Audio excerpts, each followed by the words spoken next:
Hey, everybody. Good morning, good evening, good afternoon. Welcome to Pep Talk, the podcast. We give you the truth, the whole truth, and nothing but the truth. So help us, God. Hey, I'm so excited to be here with you today. We're going to take some crazy, complex health and wellness and medical conversations that you're hearing about in the news every day. You're probably seeing it in your friends, family, and loved ones. You're probably seeing it on social media. We're going to break it down into some simple, digestible solutions and give you some action steps that you can take today to help yourself, your family, and your community improve their health. I'm your host, Dr. Eric Naputi. 20 years I've been in practice, functional medicine, functional neurology, helping people get to the root cause of their problems. I know that doctor is Latin for teacher. Our job is to teach, reach, inspire, and motivate people on what they should do to change their life, not just write you a bunch of prescriptions for pills, potions, lotions, and drugs. Today, I'm going to be taking you down a very interesting conversation, a very serious topic, one that we're seeing more profound today than I've seen in the last 20 years combined of my healthcare career. And that's a condition called dysautonomia. It really is the silent epidemic. And I'm going to talk to you today about the root cause of this problem, things you can do to improve your health with this. But let me ask you a question. Have you heard of any of these symptoms? Let me read some of these to you. Have you ever heard of something called POTS? Positional orthostatic tachycardia syndrome, where you sit to stand and you get lightheaded, dizzy, you get a little fluttery, you feel like you might pass out. We're hearing about that all the time. We're seeing it on the news. We're seeing athletes pass out on the soccer pitch and on the football field and all over the place. We're seeing reporters and stand-up comedians just fall down and pass out for no apparent reason. What about orthostatic hypotension, sitting to standing, loss of blood pressure? What about neurocardiac syncope? People that turn their head and they're dizzy and they pass out. What about all these other autonomic issues that are happening, like autoimmune issues? What about diabetic neuropathies and congenital central hypothalamic syndromes? And what about like inappropriate sinus tachycardia and AFib and all these other things that are out there? These are all signs of a condition called dysautonomia. Let me explain what that is.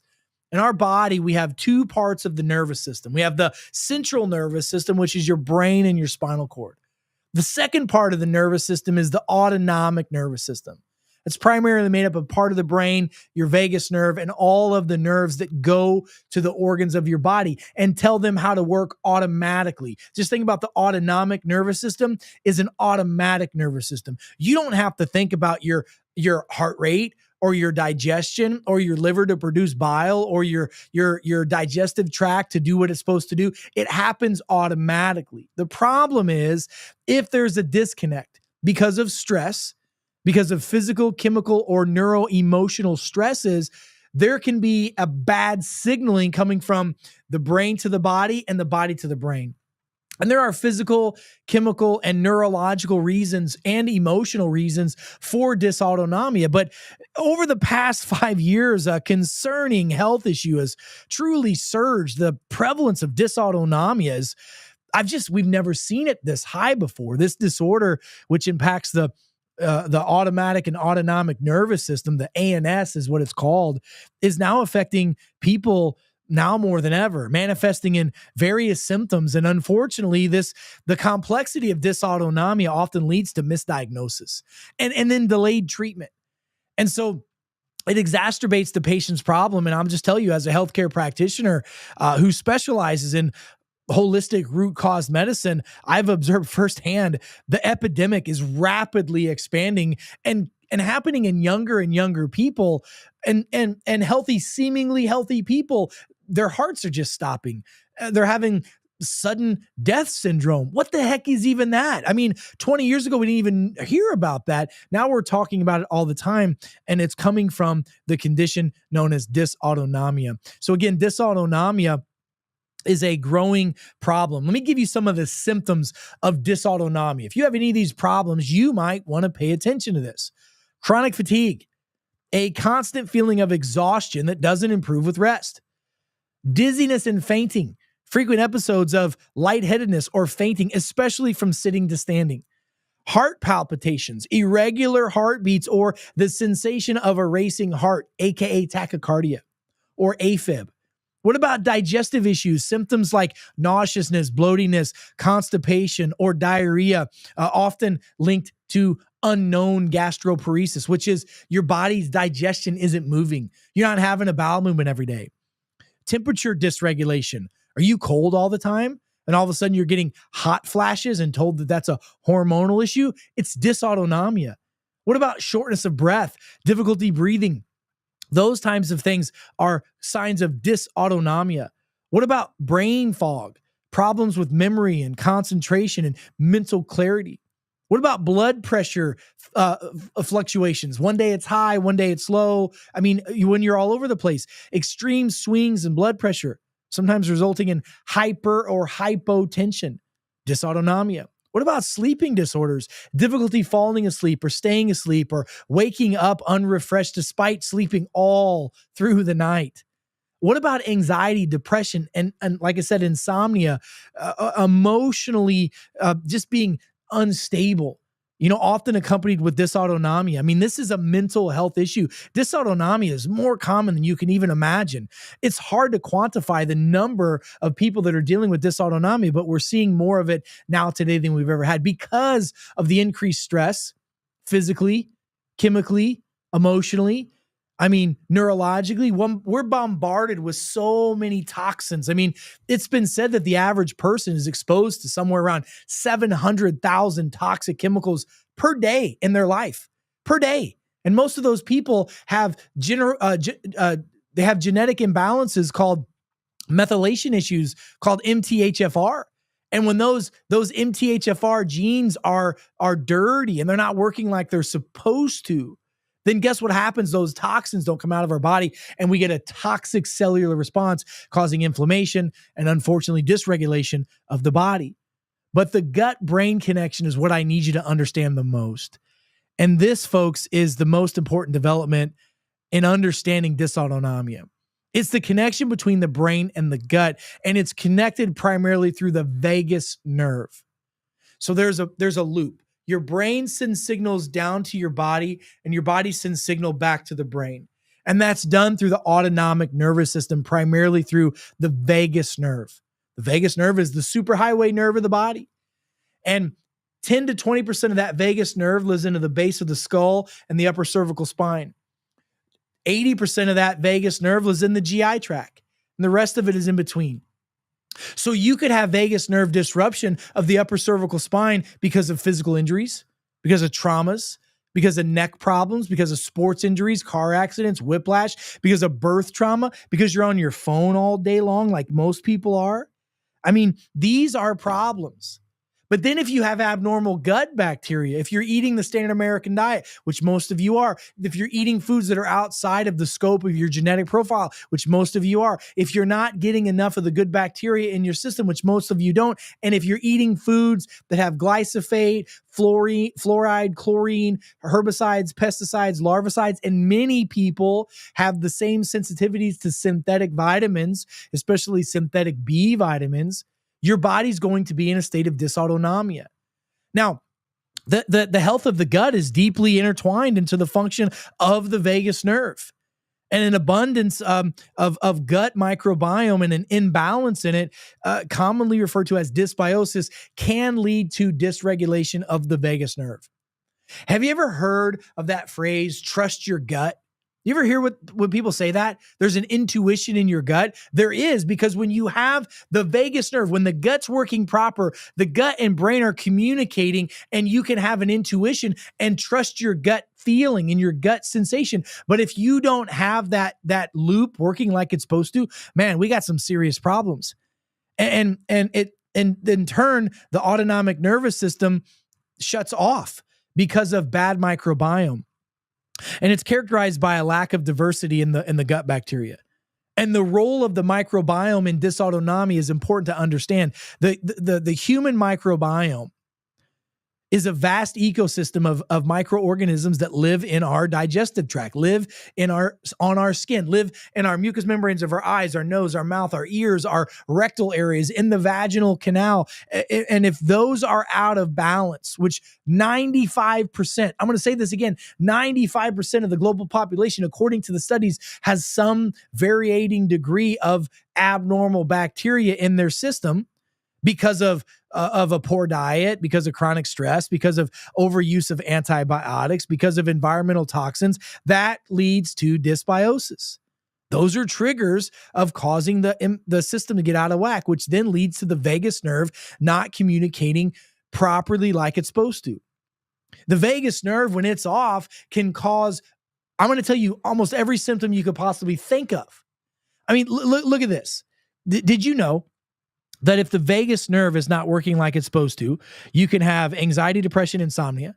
You could have problems with the thyroid, the heart, the stomach, the intestinal tract, the liver, the reproductive organs, the muscles in your body, the eyes, the ears, your sensation of smell and taste could be off. The vagus nerve is the communication from your body to your brain and your brain to your body.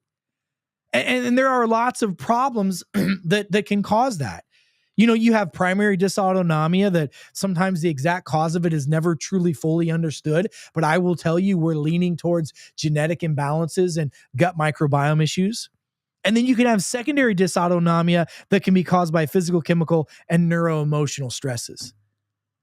You could literally have a loss of the curve in your cervical spine, and that could mess up the vagus nerve. You could literally have foods that don't coexist properly in your GI tract because your genetics are off from it, and that could lead to abnormal problems with the gut bacteria. So what do? You test your body genetically. You find out how to eat for your genetic profile. You find out how to sleep properly. You find out how to supplement properly. You get your gut bacteria tested. You do a stool sample to look at the good, the bad, the ugly bacteria that's in there. Then what you do is you start eating for your genetic lifestyle. You start supplementing with the right prebiotics, the right fiber in your system. And it's vegetables. It's vegetables, folks. It's vegetables. Vegetable fiber is what you need. And you're better off eating it than you are supplementing it. And then having the right bacteria in the system. And it's important to have the right bacteria. If you don't have the right probiotics in the system, I'm going to tell you that 90+% of the probiotics on the market do nothing for people. They actually cause more harm than good. That's why I literally pulled out the rest of my hair to create and find the right probiotics that truly help people. I believe that the master microbiotic formula that we've created, and we're working on new advanced strains of that formula as we speak, is right now the best formula on the planet for two reasons. Number one, it has spore-based microbiome bacteria. Those are the kind that you need because they're living bacteria. They're not dead bacteria. And then we have a patented delivery system that gets it past the stomach acid, which destroys most of the probiotics that people take to this day. And it gets it into the small intestine where we have a 99% survivability rate of our bacteria. It makes complete sense. And there's no coincidence that dysautonomia has become more prevalent in the last recent years because the modern lifestyle are literally wrecking and wreaking havoc on our brain gut axis with poor diet, chronic stress, environmental toxins. The latest data shows that 80+% of individuals who had their blood tested in a recent study had microplastics in their blood. That's destroying the bacteria. You're exposed to 700,000 chemicals per day. That's not normal. Those are man-made chemicals. The rise of dysautonomia is not just a health issue. It's bigger than that. Because when we have dysautonomia, we can't communicate properly to other people. We can't control our emotions. We're emotionally unstable. We can't focus, concentrate. We can't learn proper. The vagus nerve is powerful. Go look up the polyvagal theory. Polyvagal theory. You're going to be blown away when you understand how powerful the polyvagal theory is and how real practical application of it has proven it should be a law instead of a theory, and how fixing and stabilizing the gut microbiome is one of the most important things you can do to improve vagus nerve function. So what do? Do what we told. Do the genetic profile. Start doing the right food. Start sleeping well, eating well, moving well based off of your individual need. Then what else do? What else we need to do is we need to get on the right prebiotic, probiotic, and postbiotic. Postbiotic If you have enzymes in your diet, plant-based enzymes with each meal, you should take plant-based enzymes with each meal. You should have prebiotic fiber in your system. You should have the master microbiotic formula. You should make sure you're getting a lot of good, healthy fats, coconut oil, ghee butter, real butter, beef tallow, extra virgin olive oil, MCT oil, those kinds of things. Feed the good bacteria. And then avoid the foods that are triggers for you. Dairy, glutens, red dyes, yellow dyes, blue dyes, fluoride, chlorine, high fructose corn syrup. Those things destroy our gut bacteria, and it leads to dysautonomia. And when you've got the abnormal gut bacteria already going in the system, guess what happens?